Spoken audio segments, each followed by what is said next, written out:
আর সাজা যা। এ এ ছোট ভাই বড় ভাই আচ্ছা ঠিক আছে। কালকে একটু পেজ খুললাম না ও হ্যাঁ ওই যে তো ফালতু নাকি বলে কি কবে থেকে একটু পেজ খুললাম আর ইউটিউব চ্যানেল খুললাম না ইউটিউব চ্যানেলে সাবস্ক্রাইব পাই 2000 আছে 2000 আর ফেসবুকে ভাই 1 লক্ষ ফলোয়ার কেউ রে হয়ে গেছে 2000 ওইলো কেউ রে কালকে দেখলাম 10 তো সাবস্ক্রাইবার আর 5 ফলোয়ার আর খারাপ 2 লাখ মানে কি 2000 কেউ রে পরে তো আমি বাইরে লাগেছি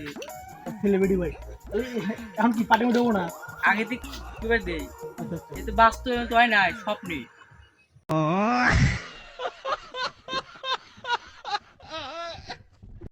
আজকের দিনে কুত্তাকে আম খাওয়া দেয় কি কই তো আছে তুই আম খাস তুই তো আম পাই কোন থেকে হাত দিয়ে গাছ থেকে পারে হাত দিয়ে গাছ থেকে পাইরা খা তুই তোর কি দো কুতি সব